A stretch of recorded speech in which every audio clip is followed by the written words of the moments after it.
Two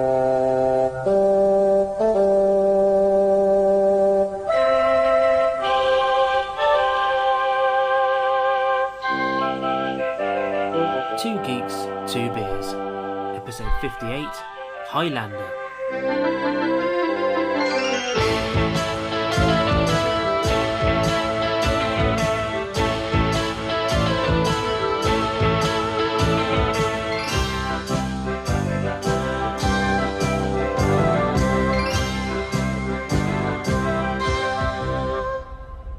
There can be only one. Oh dear. Frothy. That's a lot of spillage already. This is scintillating listening. It's going to do the same, isn't it? Yeah. That's worse than anything. Hear that froth? Shouldn't put it in your bag. Thanks. Alright. Yeah. Get your mouth over it. Well, hello, and welcome to episode 58 of Two Geeks, Two Beers. My beer's going everywhere. Welcome to episode 58 of Two Geeks, Two Beers, with me, Morgan, and Tom. Oh, hello. I was just watching your beer drip onto the floor. Yes, when it comes to this podcast, there can be only two.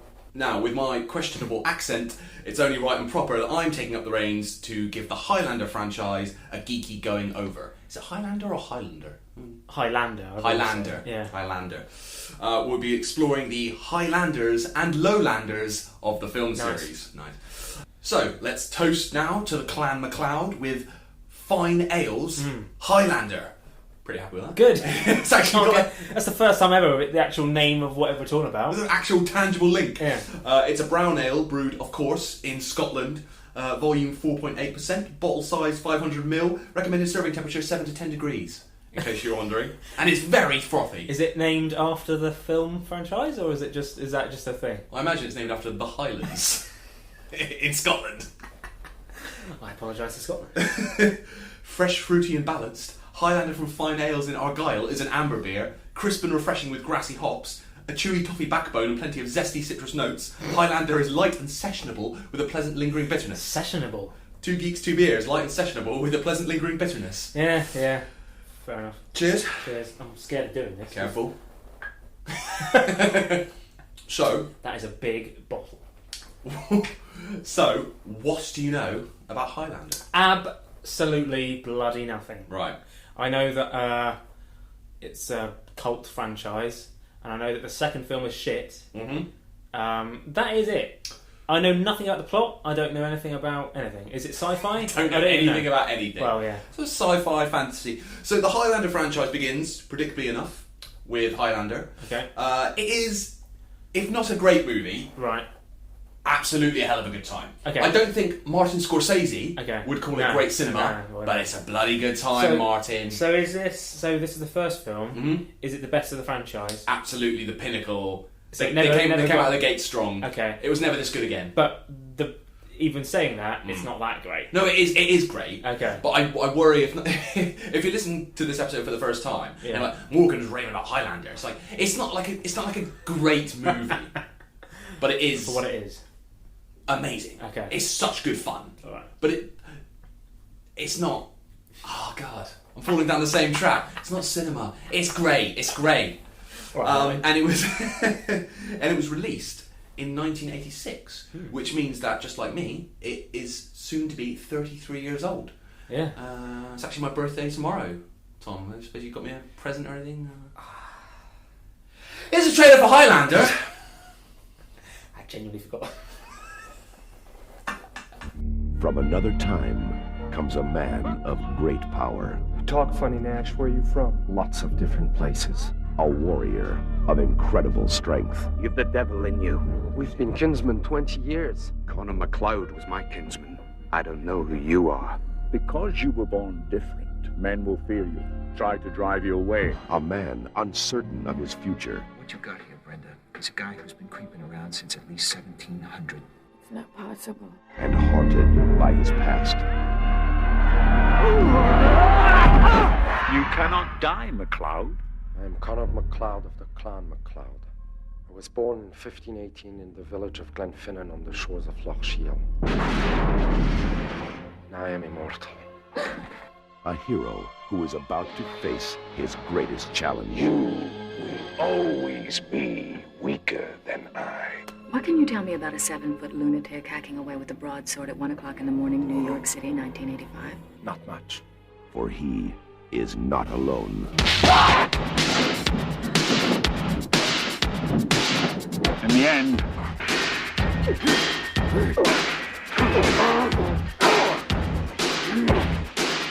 there can be only one.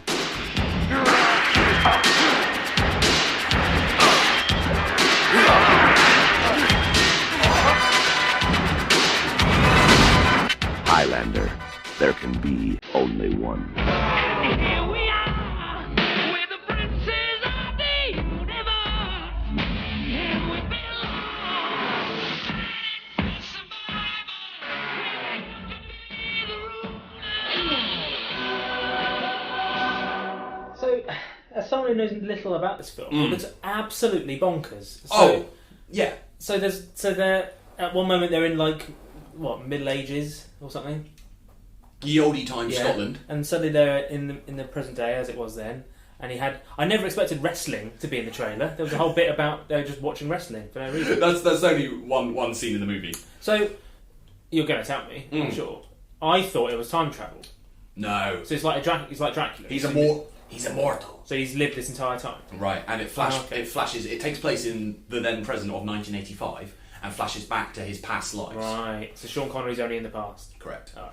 For reasons that will become apparent. Okay. So, Highlander writer Gregory Whidden, I'm presuming it's Whidden, he wrote the script originally as a class assignment while he was an undergraduate in the screenwriting program at UCLA, staying school kids. And Highlander was directed by Russell McKay.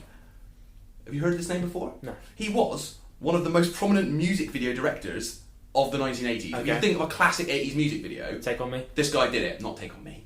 You picked the one. You picked the only Sledgehammer? one. Not Sledgehammer. No, Sledgehammer. Thriller. I'm about to tell you. No, but he held the videos for the Buggles video killed the radio star. Although it came out in 1979, but carry on. Nerd. 10 Duran Duran songs, including Rio. Rio, brilliant. Elton John's I'm Still Standing. Good video. Both versions. Yeah. And I guess that's why they call it the blues. Nice. Spandau Ballet's True. Yeah. Bonnie Tyler's Total Eclipse of the Heart. Yeah. Ultravox's Vienna. And Paul McCartney's Wonderful Christmas Time. So he went from that to branching out into movies? Well, pre-Highlander, his most notable non-music video directing effort was Peter Cook and Dudley Moore's Derek and Clive Get the Horn in 1979. Nice. And post-Highlander, his credits included Resident Evil Extinction and The Scorpion King 2. So it's fair to say that Highlander is the classiest entry in his filmography. So the film chronicles the climax of an ages-old battle among immortal warriors, depicted through interwoven past and present-day storylines. Okay. The coming together of these immortals is known as the Gathering. Immortals can only be killed by decapitation. That's always the rule. Whenever I'm thinking about Doctor Who or anything like that, where it's they're immortal or whatever, it's like, well, what happens like Captain Scarlet? What happens if you chop their head off? Well, in this case, Good. they die. They've explained it. And if their heads are chopped off, their killer then absorbs their power. Okay. In a process called the Quickening. The Quickening. The Quickening. Is that the best name they can come up with, or What's wrong with that? uh, Their last... No, stop hanging. The last immortal standing will win the prize. Still follow? sort of? Yeah. The prize means ultimate power and knowledge, and the form the prize takes varies depending on the nature, good or evil, of the immortal. Okay. Highlander's lead character is the Scottish swordsman Conor MacLeod, who is played... Yeah, is he Scottish? Is he Scottish? Who is played by the almost outrageously French actor Christopher Lambert, or Christopher Lambert. I'm sure he's really good in it, but was he the best on offer at the time? Sweet. Even Billy Connolly would have been better. 80s Billy Connolly would have been great. So you've got Scottish Conor MacLeod, Yeah. played by the Frenchman Christophe Lambert, Born in New York, apparently. while his Spanish mentor Ramirez Yeah. is played by the famously Scottish Sean Connery. What? You couldn't So- get away with that now, no chance. So they thought, not only will we cast a Frenchman as our Scottish lead, we'll also hire the world's most famous Scotsman to play Spanish. Why couldn't he play Highlander? Highlander. Apparently, according to nonsensical IMDb trivia, he was approached for the part, but he said he'd rather play the older mentor. Okay. Right. Allegedly.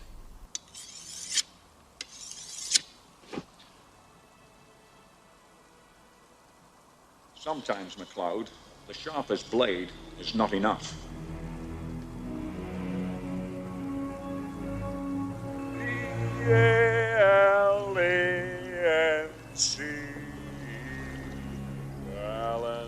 I don't like boats, I don't like water. I'm a man, not a fish. What is haggis? Sheep's stomach stuffed with meat and barley. Get out!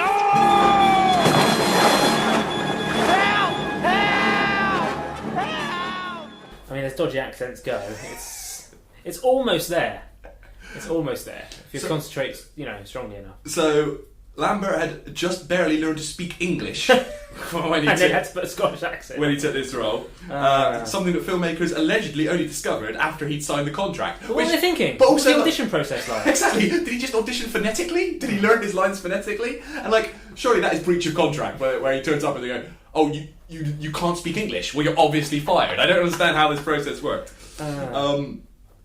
There is a line in the film where they say, "You talk funny, where are you from?" And he says, "Many places." Because he's immortal, he has lived different parts of the world. Yeah. But then even in the flashback scenes, his accent's all funny. Although a later sequel established that Connor had lived in France in the late 1700s, thus explaining the French twinge. Okay, alright. To that's why we didn't get away with it. the Scottish accent. Fair enough. Back to Connery. The film's opening voiceover by Connery has an echo effect over it. This wasn't some sort of, intentional effect. This was because it was recorded in the bathroom of his Spanish villa, where he had been where he had been working on his Spanish accent for the film with a voice coach. However, didn't come across in the film, did it? However, the voiceover was played for producers over the phone, and they approved of it because they couldn't actually discern the quality of the recording. They were like, "What? Do it again." Oh, it's probably fine. Probably fine. From the dawn of time we came, moving silently down through the centuries, living many secret lives, struggling to reach the time of the gathering, when the few who remain will battle to the last. No one has ever known we were among you, until now. Sean Connery filmed all of his scenes for the film in 1 week and was, according to Lambert and Mulcahy, drunk most of the time. Well, this is 80s Sean Connery, isn't it? So he hasn't had his comeback in the 90s yet.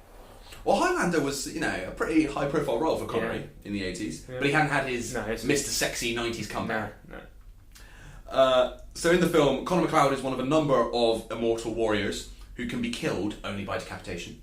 MacLeod lives on for several centuries, eventually settling in New York City, managing an antique shop. In 1985, he falls in love with a police forensic scientist named Brenda. And I have not fact-checked this, but surely this is the only heroine in an action movie ever called Brenda. In the 1980s, MacLeod must once again face his greatest enemy, the Kurgan, played by Clancy Brown of Shawshank Redemption, Starship Troopers and... Lost. He was... Desmond's little mate. Yeah. Kelvin? Something like that. Yeah. Having previously killed Ramirez and raped MacLeod's first love, Whoa! Heather. What? Yeah. That's a bit... What a dick. Yeah. Heather was played by B.T. Edney of Poldark. The Kurgan now wishes to kill MacLeod to become the last living immortal and so obtain the prize. Castigear is gone. Only you and I remain.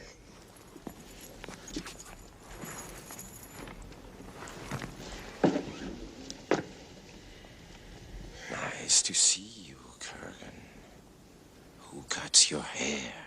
I am in disguise. This way no one will recognize me. I do.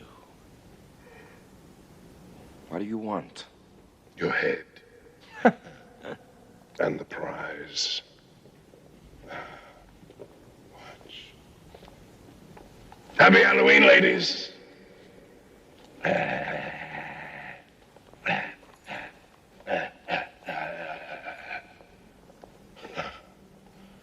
Nuns. No sense of humor. Ramirez's blade did not cut deeply enough. You was right about you. You're a slime. Ramirez was an effete snob. He died on his knees. I took his head and raped his woman before his blood was even cold.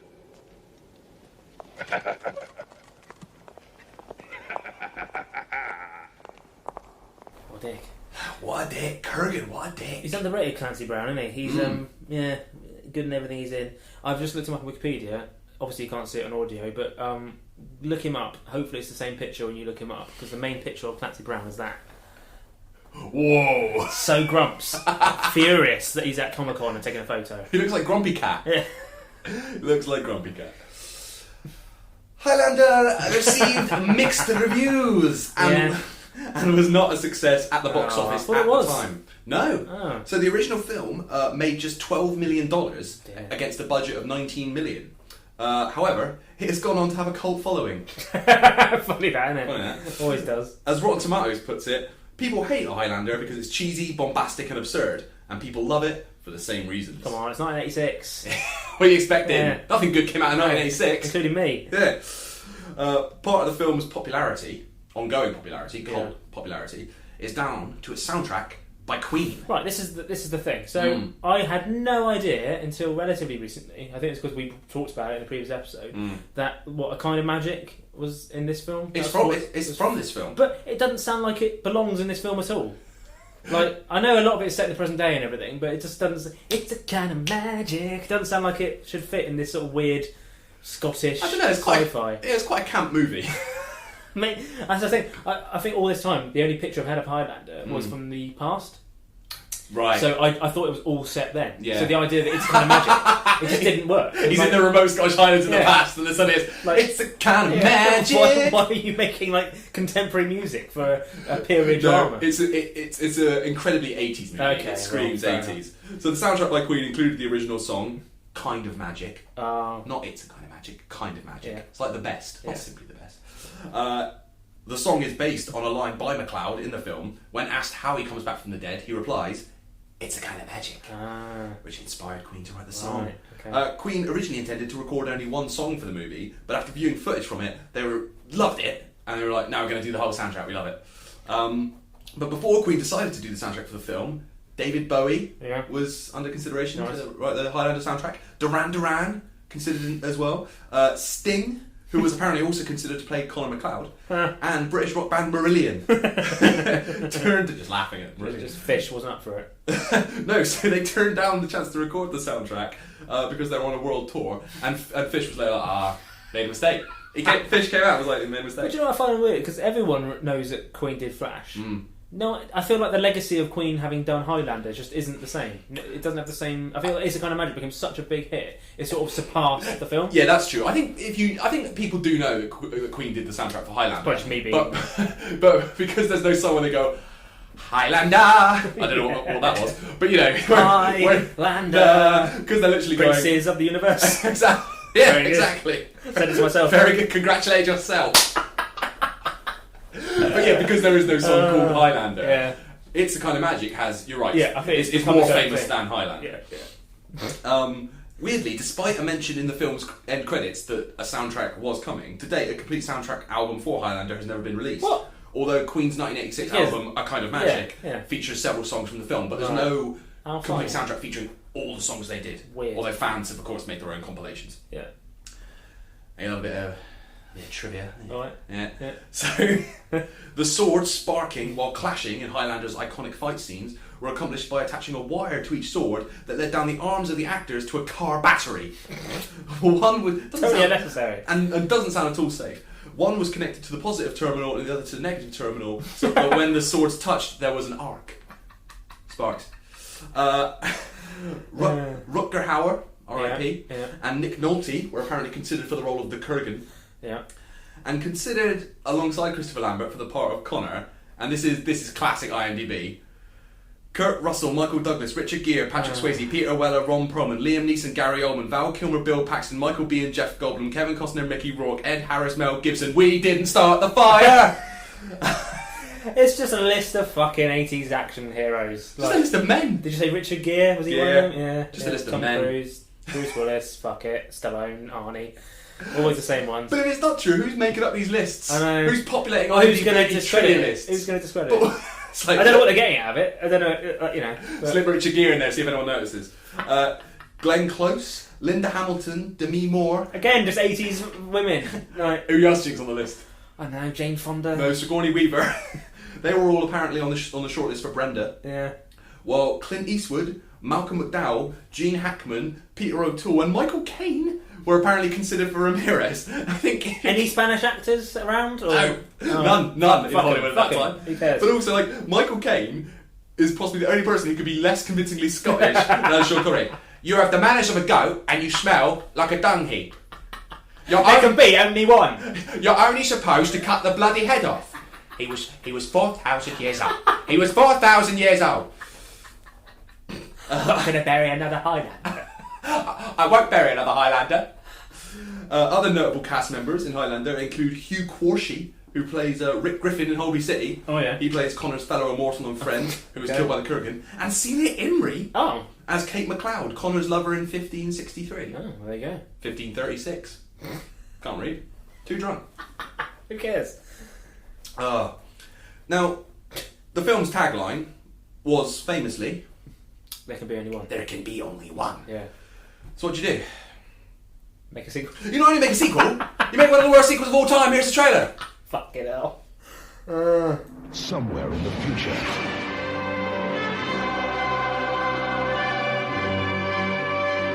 a man from the past Find McCloud and kill him. is all that stands between life and death. There simply isn't enough energy on the planet to take down the shield without killing us all. The world is dying, McCloud. The shield has to come down. Greetings, Highlander. You called? Remember, you called me.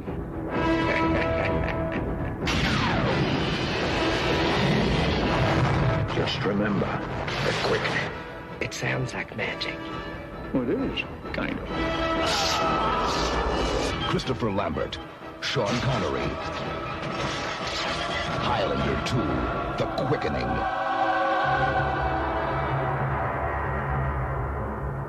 I mean, the quickening is better than retaliation, annihilation. No one else is going to use the quickening. It's true. It's a unique. one-off. Yeah, it definitely is a one-off. It doesn't look that bad. Like it looks a bit shoddy, but like you know. Wait until we get into it. All right. So Highlander 2: The Quickening was released on November 1st, 1991. It was again directed by Russell Mulcahy, though he later disowned the movie. Are you allowed to do that if you made it? Yeah, just turn your back on it. Yeah. Just go. Well, I'd disown a lot of stuff I've done in the past if I could. So the film mainly takes place in 2024, obviously, Okay. with flashbacks to events in 1999, and also a very distant past on the planet Zeist, or maybe Zeist. I don't know. I've never fucking seen this movie. Who gives a shit? So the plot goes something like this. I'm exasperated. In August 1994, news broadcasts announced that the ozone layer is fading and will be completely gone in a matter of months. In Africa, millions have already perished from the effects of unfiltered sunlight. Among the dead is Connor MacLeod's wife, Brenda. She just died. Before dying, though, Brenda extracts a promise from Connor that he will solve the problem of the ozone layer. MacLeod... Promise me! Promise you'll sort out the ozone layer. I will promise to sort out the ozone layer. How? Don't worry about it. We'll work it out. Sure enough. Well, you know... It's like we say, he's immortal. He'll do it at some point. He'll get around to it eventually. Yeah, I mean, he's got a few chores, got a few things to do, but you know, in 2039 he'll get it sorted. Ozone is on the list. Okay. So MacLeod designs an energy shield to protect the Earth after its ozone layer starts to disintegrate. Alright, has he got the skills to do that? Eventually he will learn them. He's It's more. like when you've been in a job for long enough, you become the manager eventually. Fake it till you make it. Yeah. So he makes this shield, but the shield's heavy red clouds and blocking of natural sunlight have plunged mankind into despair. The shield has also fallen under the control of the Shield Corporation, which taxes heavily for its services in the pursuit of profit. This is a lot of information. Meanwhile, MacLeod has physically aged into a frail old man. Because at the end of the first one, he kills the Kurgan, he wins the prize, he becomes mortal. Oh. So he's now aged. Oh. So he expects that he will Don't look old. Well, wait. Alright. He expects that he will eventually die of natural causes. However, after he kills one of the immortals from Zeist sent to kill him, he gets the powers. He becomes young and immortal again. Is he like, much to his dismay. He then joins with Louise Marcus, played by Virginia Madsen, who had led a group of terrorists who tried to dismantle the shield. Okay. This film offers an alternative origin for the Immortals, who... So in the first film, it's just sort of like supernatural and not really explained. Oh, who are the Immortals? Where does their power come from? It's quite cool. Who's that? This one, aliens. Just aliens. What? Yeah, they were aliens and they were at some point exiled to Earth from the planet Zeist. Aliens. Don't go full George Lucas. Sean Connery returns as Ramirez. Interestingly, the only character other than James Bond that he's played more than once. Apparently, the only reason he did it was him and Christopher Lambert, just great boys. he was just like, yeah, great time, having a great time. He was like, I'll do it for my boy, Christopher Lambert. However, and I know how much this is going to annoy you, in direct contradiction to the original film, Ramirez and McLeod are depicted as being mates before their exile from the alien planet. What? So you see in the original, they meet in Scotland in 1541, yeah. and then this one, there's just flashbacks to when they were mates on the alien planet. No, don't do that. What's the point? It's like, what? But we saw them meet now, what? They just forgot? Did they just forget? Did you just not watch the first one? I think they just hope that people won't remember, maybe. But just give it a watch. See, or read the script, maybe check basic facts. At least, put in something that they were brainwashed and they had a They mind, forgot. And No, not the mind probe. No, they just forgot. Alright.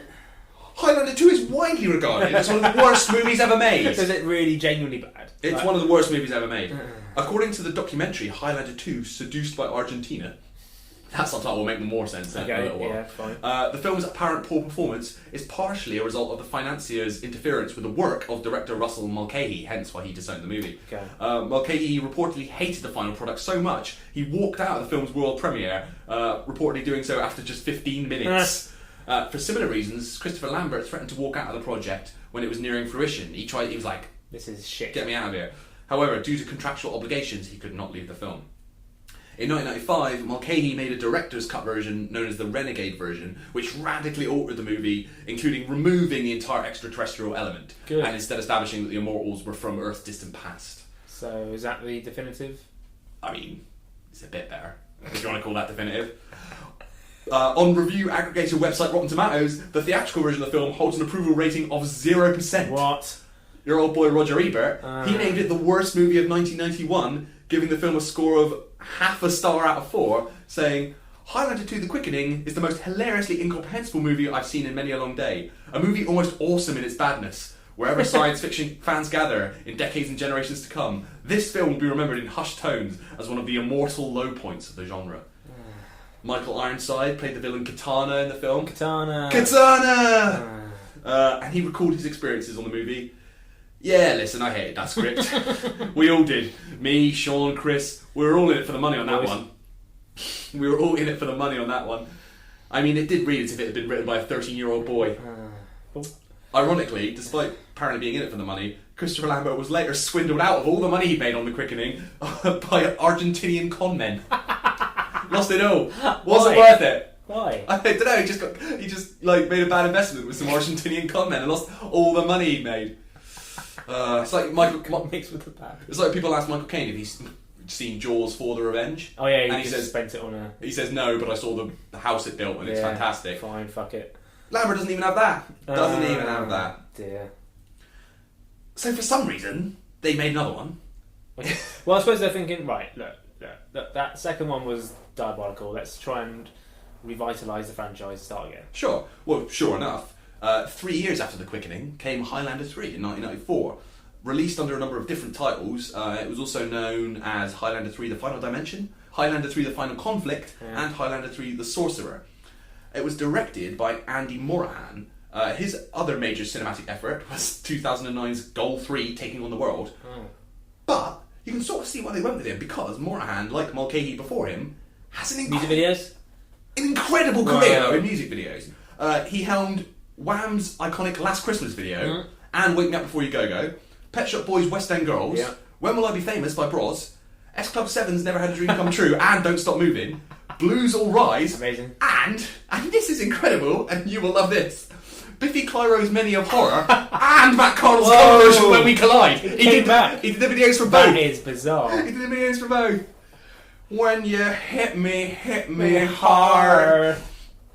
So, as you suggested, Highlander 3... I never thought we'd bring up Matt Cardle in a 2 week episode. I got it now. Very happy with that. Just for you. Yeah. It's my present to you, much like the present you didn't get me for my birthday. So, Highlander 3 ignores the events of Highlander 2. instead presenting itself as an alternate sequel to the original film. Okay. Something that was relatively rare at the time, but as we were talking about in the pub before we started recording, Terminator. It's becoming increasingly common with the likes of the Terminator movies and Halloween sequels. Just Fuck it. Ignoring previous sequels. Yeah, don't worry. Get our money back? Nah. yeah, we should, that's true. If you remove those films, we should... So technically they don't exist, so my money should come back to me then. If you've decided that was bad enough that you're removing it from the continuity, we should all get a refund. Yes, please. In this film, Highlander 3, McLeod battles a warrior who missed the original gathering. That's why it didn't count. Right. Because he was buried deep in a Japanese cave that is holy ground, isolating him from the final contest of the first film. Kane, the villain, played by Mario Van Peebles, is a master of the power of illusion. Master of magic spells and illusion. Highlander crumbles in fear and confusion. He's a master of the power of illusion. Which... I'd love to be the master of the power of illusion. But your enemies crumble in fear and confusion. Yeah, why not? So he's a master of the power of illusion, which allows him to create false imagery to deceive his enemies. Connor, who has lived with his adopted son John for years with the belief that he is the final immortal, must return to New York and finish the job he started back in 1985. Here's the trailer. Okay. From the dawn of time we came, moving silently among you, down through the centuries, immortals. Down through the ages, he has traveled through time, fulfilling the legend that there can be only one. But now there's another. His name is Cain, the most feared and evil among us.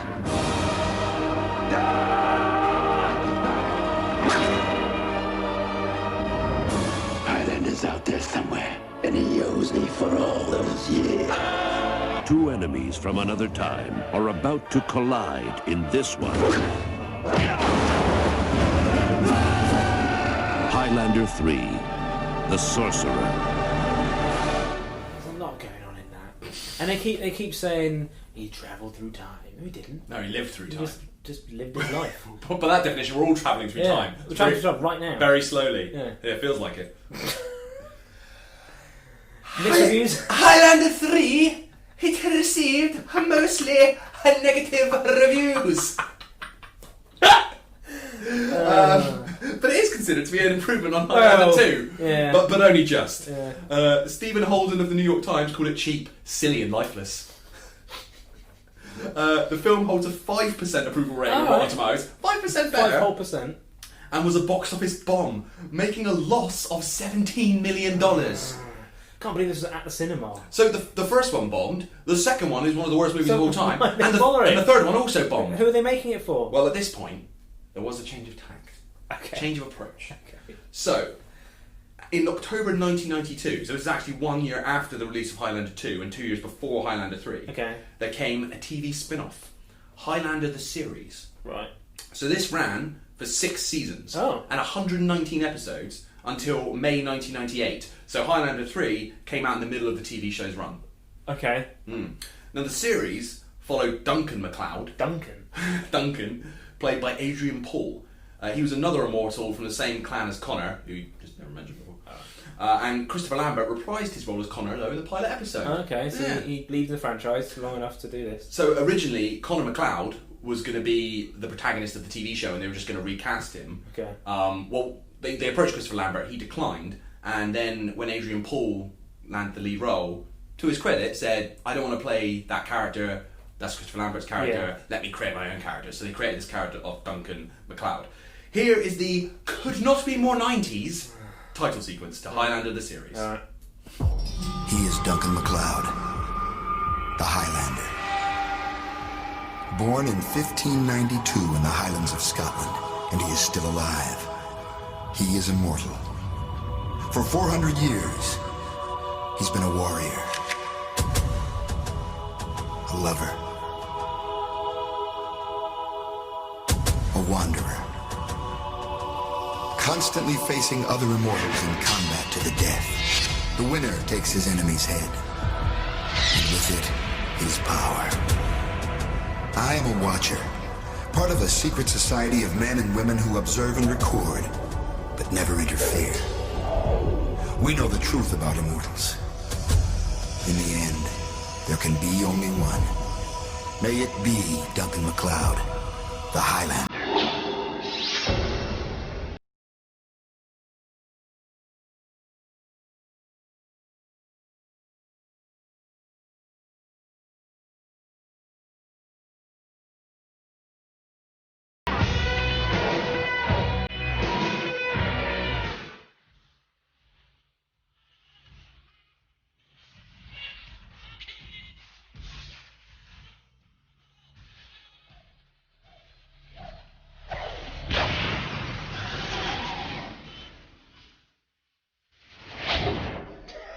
All right. Abrupt. I mean, it's a classic example of a thing that's so complicated it needs a good 30 seconds to a minute of explaining the plot. Fucking hell. You know I love an opening sequence that explains the plot, though. Yeah. So again, pitching itself as an alternate sequel to the original movie, Highlander the series introduced new concepts to the franchise, including the Watchers, a secret organisation that observes immortals, introduced a few years before Buffy brought us a similar organisation of the same name. Yeah. Speaking of Buffy, Alexis Denisoff, Yeah. he was in the running to play Duncan MacLeod, but Adrian Paul ended up beating out 400 hopefuls to land the lead role. I mean, he looks fine. He just looks incredibly generic. I'm sure he's a lovely guy. What else has he done? Is he famous? Not a great deal. No? Not a great deal. But he's classic 90s hunk material, isn't he? Yeah, I mean, was Jerry McConnell not around, or Jerry O'Connell rather? Who's Jerry McConnell? That's like the Highlander equivalent. His Scottish nephew. Have a sip of your beer. The bloke from Charmed, was he around? Julian McMahon. That's the one. He's the sort of person that would have been. He would have been up for it. He's McMahon. There you go. McMahon. Yeah. Is he Scottish? He might be. So over its 6-year Australian. I knew that. So over its 6-year run, Highlander the series featured guest appearances from Joan Jett, Roger Daltrey, Roger Daltrey. Remember that again? Sliders episode where the guy that killed Arturo. Of all people, yeah. Roger Daltrey. He's back. Sheena Easton. Yeah. And Rowdy Roddy Piper. But Highlander the series went around for 6 seasons, so it must have been alright. And it is held in pretty high regard by fans, and is generally considered the best iteration of the franchise outside of the original movie. Yeah. You can actually watch all 6 seasons right now on Amazon Prime. If that's your if that's your bag, yeah, that tickles your fancy. There was also a spin-off, Highlander the Raven. Now, the 6th and final season of Highlander the series is generally considered the worst because it features the Duncan character in a reduced role, and instead shifts attention to a series of different female immortals, each episode being intended as a tryout for a Highlander spin-off with a female lead. So, like, ahead of its time. Could be this one, could be this one, could be this one. In the event, none of those characters got their own spin-off. And the Raven instead featured the recurring character Amanda from Highlander the series, played by Elizabeth Grayson, but it was cancelled after 1 season. Now, this little curio I find fascinating. So 10 years after Highlander the series ended, in 2008, a reunion special, imaginatively titled Reunion, was filmed with a number of cast members reprising their roles. The 17-minute special was a low-budget affair, made 10 years after the series and set between the 4th and 5th movies. Filming took place at producer Peter Davis's beach home, with the actors just volunteering in their roles. They just rocked up his beach house and made a little film. What? So is this an actual script or just chatting? I think there was a script. I mean, it's. I don't want to be mean. Yeah. I don't want to be mean-spirited, but it's fair to say it's pretty ad hoc. Okay. Do you love her? Unquestionably. Do you want to spend the rest of your life with her? Without a doubt. Would you die for her? Absolutely. And it's a no-brainer. She knows I'm immortal, but how much do I tell her about my past? Tell it all. I would leave out the part about raping and pillaging when you were one of the 4 horsemen of the apocalypse. I think it would be wrong to confuse it with too much information. She loves you, Mythos. And you are who you are because of who you were. If there's a problem, you work it out. It's what people do. Really? I actually just moved to another continent for 100 years or so. You are no help.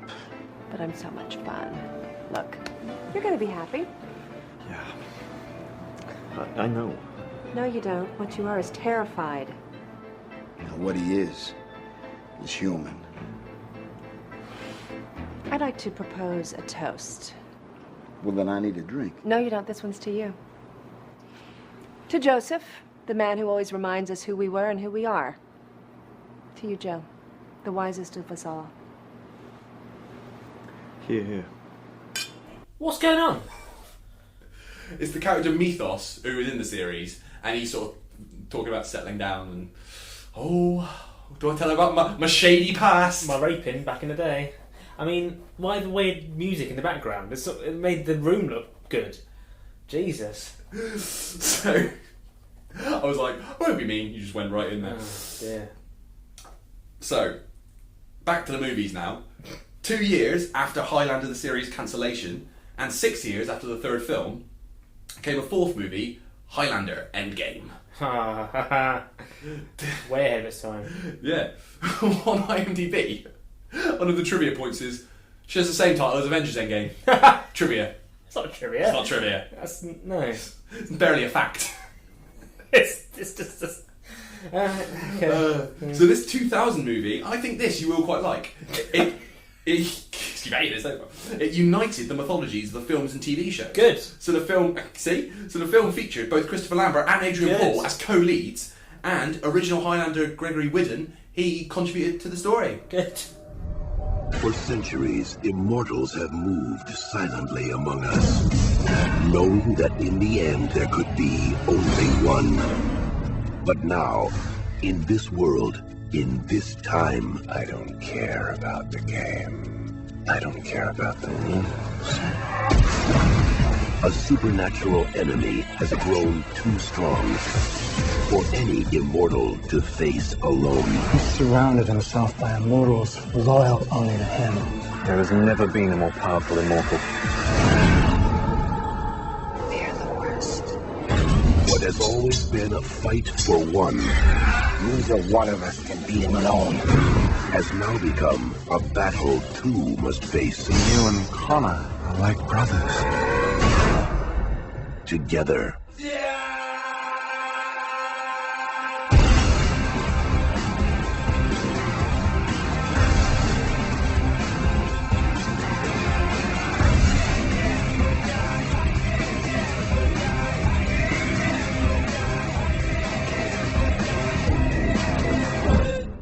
One of us has to die now, and you know it.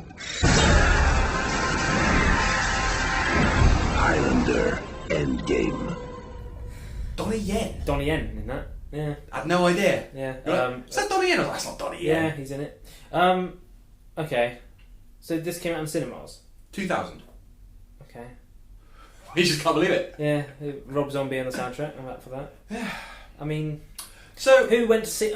It's like the Scorpion King franchise. It's like, who are they making it for? Because there must be enough people that they're bothering. Highlander fans. Yeah, but who's that?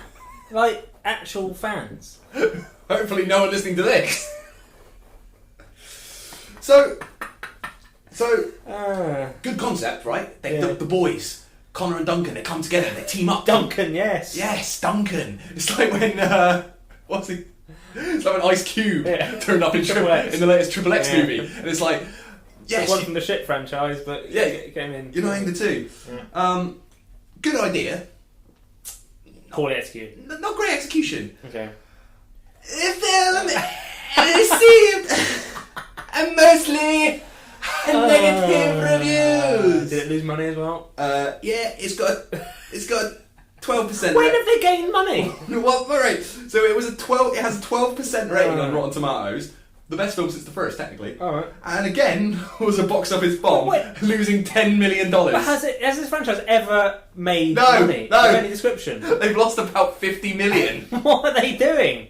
And I say this as someone who loves with a passion the original movie. Stop making Highlander movies. I mean, you're just throwing bad money after sort of good. Because like when we did Planet of the Apes, I was always amazed at just how popular they were. But it kept making money. But at least it made money. It's like, okay, well, I can't complain because people are going to see it. With this, it's like, well, what's the point? And you made the first one, and it bombed. It was bombed, but people were like, it was a good idea. Yeah, okay, let's do another. But then now people hate them, and not enough people even hate them because no one's seen them. And yet Sliders can't get anything. And yes, this shit is still. I guess it's still going. I'm sure you're going to tell me it's still going. Well, I haven't even finished on Endgame yet, mate. So not only was this is only the year 2000. Not only was the film slated by critics, it also proved controversial with fans for killing off Christopher Lambert's character Colin McLeod. Don't do a Charlton Heston. So decapitated. No, what's he called? So he got decapitated. So immortals cannot break the code of one-on-one combat. They always have to fight one-on-one. So Connor and Duncan cannot actually team up to fight this powerful evil immortal. I've already forgotten because I probably wasn't listening. Are they brothers? They're cousins. Cousins. Okay. So they cannot actually team up to fight the villain. Okay. So Connor instead convinces Duncan to decapitate him, thus gaining the power that he will need to defeat Kel. Why couldn't it be the other way around? No one cares about Duncan. Highlander the series fans care about Duncan. I suppose there's more of Duncan technically on celluloid. So exactly. And Christopher Lambert probably just wanted done with it. Kill me, Billy. Kill me, Duncan. This has to be done.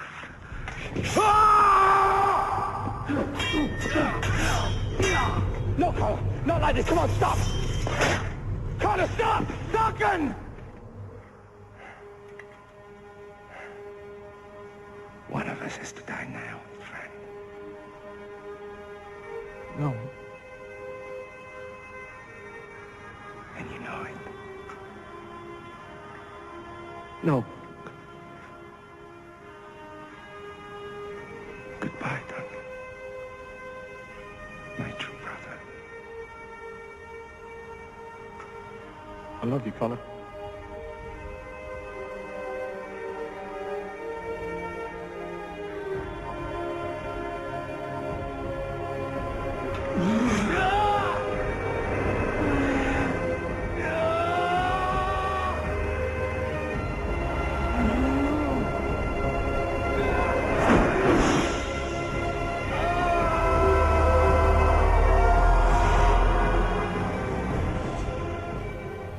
So, I mean, I like that, you couldn't see that there, I like that they had a load of flashbacks to the previous films.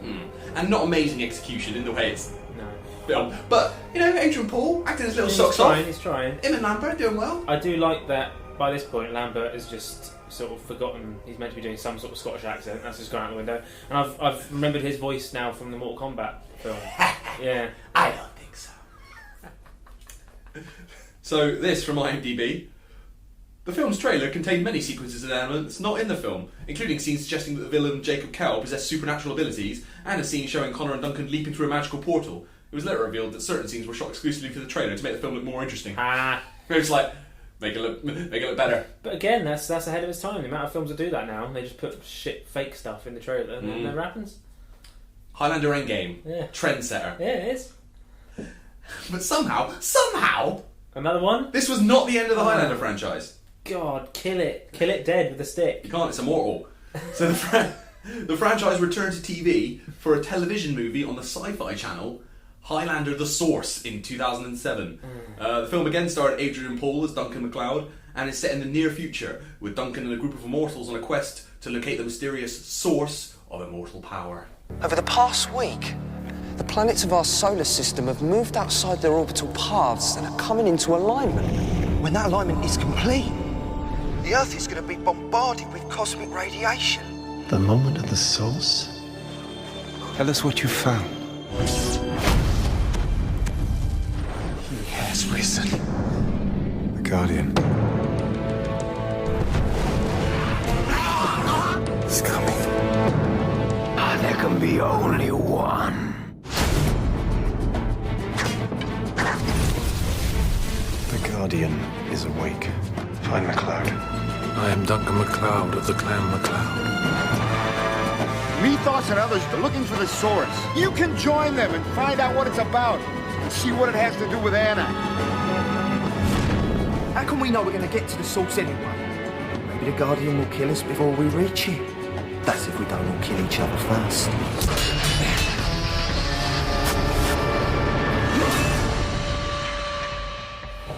I don't know what's going on there. It's that kind of, straight to DVD or on some crappy, was it Siffy? Well, before it was Siffy, Sci-Fi Channel. The sauce! Get a lovely bit of sauce! What was that guy at the beginning? Something tells me I've looked on this thing and it's really weird. What's going on here, mate? God, blimey, governor. Christ. So, Adrian Paul, credit where credit's due, originally refused to reprise his role of Duncan MacLeod in this, as he was disappointed with the end result of Highlander Endgame. Yeah. At this point, the producers decided to ask Christopher Lambert to reprise his role of Connor How? MacLeod. He's dead. He got decapitated. Despite being dead, probably just going to ignore the events of Highlander Endgame. But Lambert demanded too much money, the producers were left with no choice but then to return with their tails between their legs to renegotiate with Adrian Paul, even offering him a producer's credit on the final movie. I mean, do you want to guess how this went? 0% again. Critical reaction to Highlander the Source has been universally negative. So DVD Talk. Did anyone even bother reviewing it? What's the point? DVD Talk. What's DVD Talk? What is that, a magazine? I don't even know. DVD Talk gave the film 1/2 star out of 5, saying, "The Source is nothing less than a parody of what has come before, and if you've seen the previous sequels, you already know that's saying something." Jesus. There is some relief that this franchise will finally be put out of its misery, because nobody in their right mind would try to keep this series going after watching just how boneheaded Highlander the Source is. While Film's Art gave The Source, again, 1/2 star out of 4, remarking that it's bad.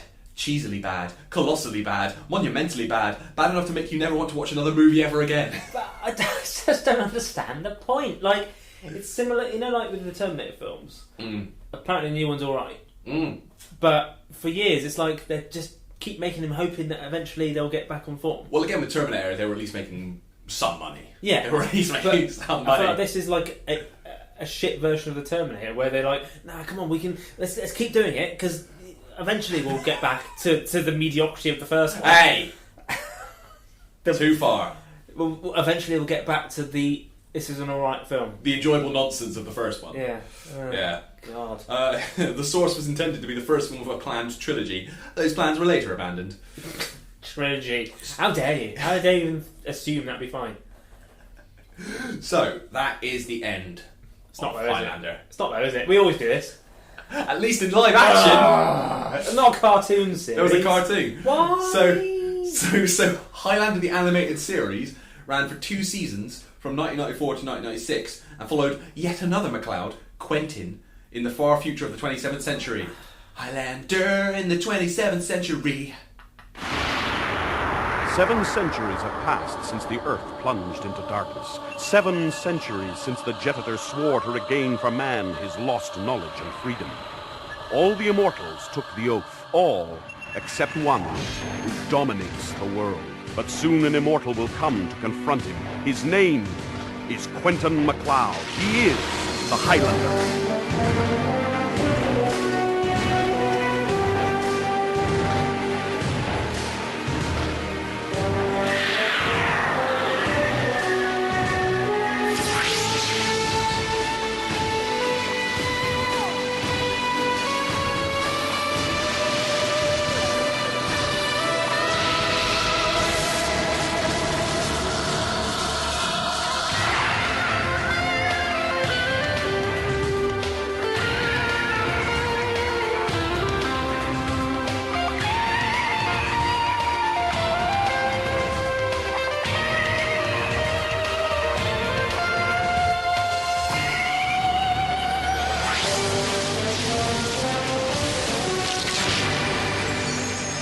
Even though there's minimal dialogue in that, I'm going to keep the entirety of that intro just because of how badass it was. It was badass. In the guitar solo department.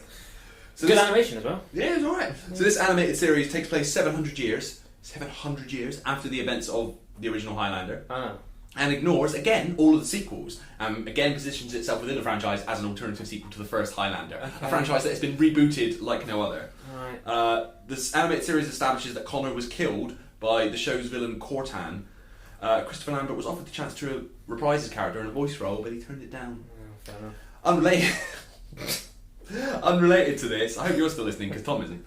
Unrelated to this, there was also an animated film, Highlander: The Search for Vengeance, released in 2007, which followed yet another immortal MacLeod, Colin. Colin? Why is it all such lame names? Sorry if you're called Colin or Duncan, but it's no like action hero star, is it? You don't get action hero Connor's star. okay. It's called what? Connor. Yeah. I mean, I thought you said Colin. Yeah, this one is Colin. The original one was Connor. Oh right, Connor's fine. Just because it's almost like Connery. Would you prefer Tom MacLeod? Yeah, why not? Yeah. Yeah. So, Highlander: The Search for Vengeance follows another immortal MacLeod, Colin. Sorry, Colin, if you're listening. Yeah. In the year 2187. Okay. IGN said the search for vengeance is the best thing to happen to Highlander films since the original film. So, you know. Every cloud. Every McCloud. Very good. Very good. This is the story of one immortal and his everlasting search for vengeance. A dark future has risen from the ashes of human greed.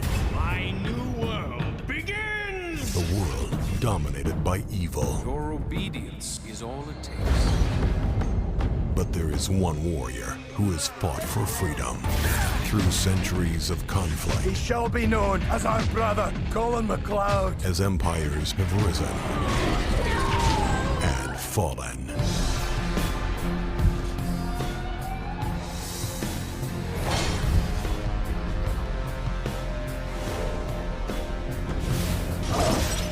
He is a Highlander. Why are you in such a hurry to die? This is my fight.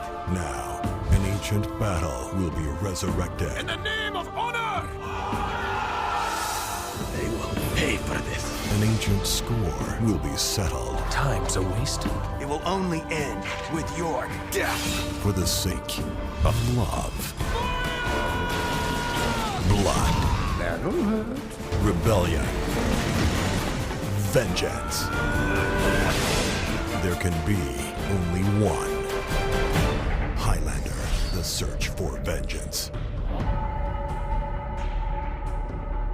All well and good, but that's, is this the same thing? Is this the same thing for the first thing I've ever watched? Another example of voiceover, can't say warrior. Yeah, warrior. Warrior. Warrior. Warrior. I always love it also in these voiceovers. It's always them, you always get the now. In a world. But the beginning of any sentence, now. Okay. I mean, it looked great, but it had nothing to do with anything. It's probably a good thing. Yeah. So we don't have time to go into them all here, and I worry you might actually fall asleep. Yeah. But there have, of course, been many Highlander novels, comic books, video Have games. Yeah.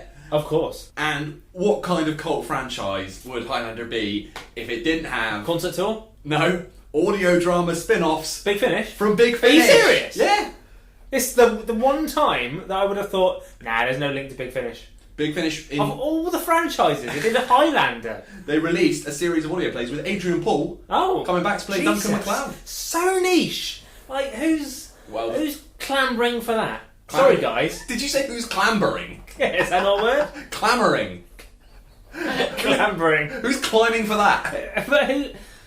I love Big Finish, but well, it can't have been one of their most successful offerings. The range has since been discontinued. You can still buy it though. BigFinish.com. You're welcome. So I don't understand anymore. So of course, you know what else, along with sequels. What else is Hollywood very good at? Remakes. Yeah. So there have been talk over the years of a Highlander remake. Justin Lin of Fast and Furious fame. Exactly. He was attached to direct with Jessica Jones creator and showrunner Melissa Rosenberg writing the script. Lin later dropped out though to concentrate on other projects and was replaced by 28 weeks later director Juan Carlos Fresnadillo. Nice pronunciation of Juan. Thank you. Not sure if I got Fresnadillo right, but I nailed Juan. And I'd sort of forgotten this happened, but it did happen. Ryan Reynolds signed up to play Connor MacLeod in the remake. Okay. So when was this? Like late noughties? So mid noughties. Okay, so he's not Ryan Reynolds as we know him now. No, might have actually taken it seriously. Ooh. Controversial. But both Ryan Reynolds and Fresnadillo eventually departed the project. Okay. The latest news in 2016 had John Wick director Chad Stahelski attached to the Highlander remake. Interesting choice. And as of 2019, he is apparently still developing the movie. Okay. But back in 2013, I got to interview the legendary Christopher Lambert. What? Yeah. Oh. In a video interview that, humble brag, has almost 200,000 views on YouTube. You're saying that the Highlander fandom massive? That's like bigger than anything. All of our 2 Gig stuff put together is nowhere near this. No. But I spoke to Lambert and I got his thoughts on resurrecting Highlander. There's for years now been talk of this Highlander remake, whether or not they're going to make it or not. I mean, do you think that franchise could be reinvigorated for a modern audience? I've been hearing it for 5 years. Yeah. Never saw a script. I heard from some people, financiers, foreign buyers and stuff like that, that they don't really want to go for a movie that's going to be the exact replica of the first one, because everybody is very conscious about the fact that the first one became, year after year, I mean, it's been over 3 generations now, and it really became a cult movie, not because of me or whatever. I think it became a cult movie because of Russell Mulcahy, who is an incredible visual director still today. I mean, I've never seen another director with that type of imagination and taking that many risks. And let's not forget the music from Queen. Amazing. The first time I listened, one of the producers made me listen to the opening song, Princess of the Universe. I remember we were at a hotel in London, and we were alone in the bar. He said, listen to that. And I was like going, wow. On top of it, Queen was one of my favorite bands, still is.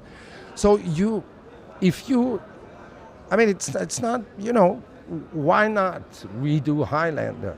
But don't try to copy what the first one was. Try to reinvent Highlander. And most difficult, try to find a new queen. Yeah. I don't know where they are. Yeah. So there's a lot of things that makes this possible remake extremely difficult to do. Exactly. And if they asked you to be part of a remake, would you be interested in it? Depends. On what? If it's a wink to the audience, yeah, for the fun of it. Right. If it's a real part, no, I don't think so. Getting a bit aggressive with your questioning there. It's like Frost Nixon. Jeffrey Lambert. So, what did you just say? You went, why not? Why not?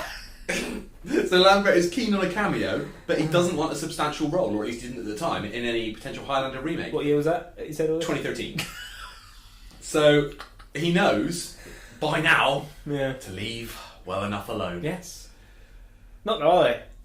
No. Well, as far as I know, they might be. Unless Stahelski actually gets his act together. Yeah. So, thoughts on all that?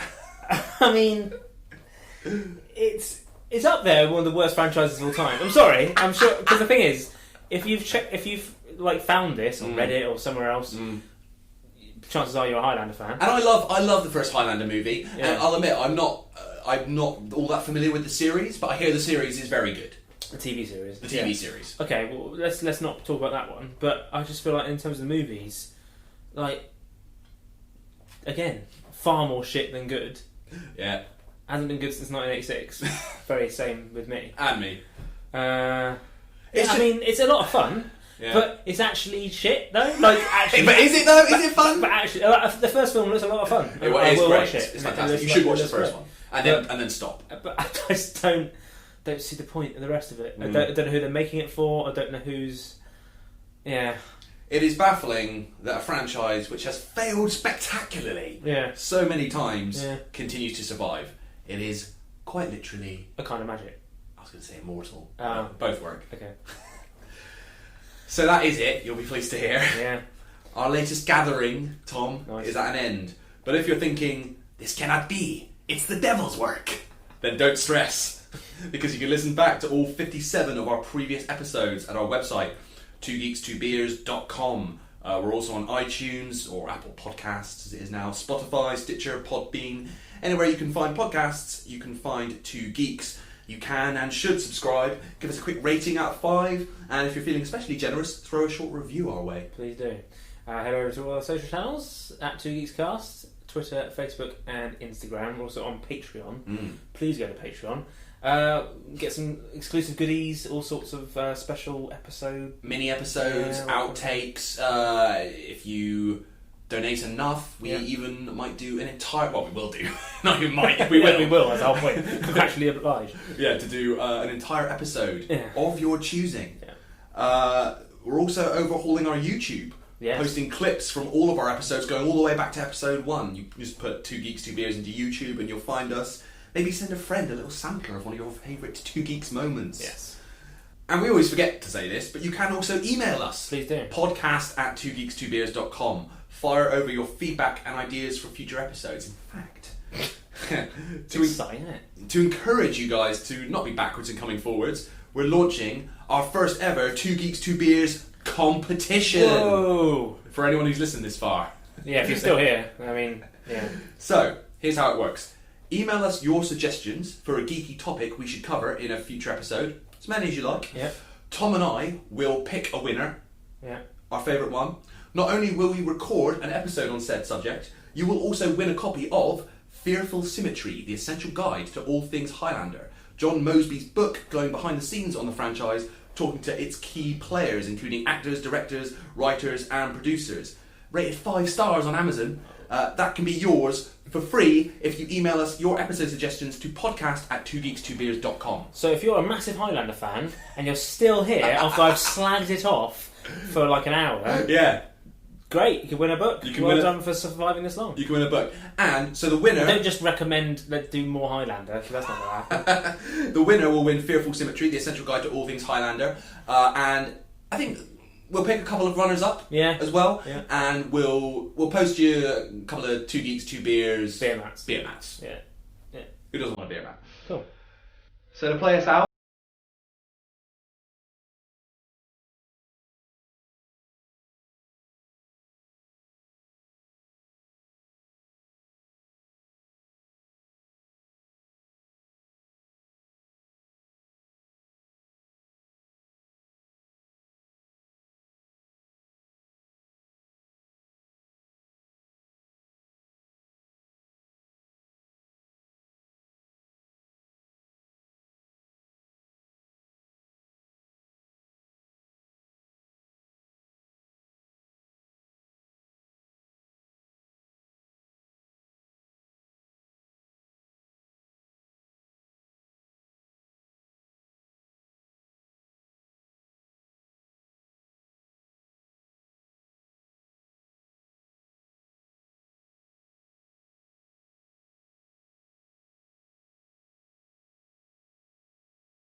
Thoughts on all that? I mean, it's up there with one of the worst franchises of all time. I'm sorry.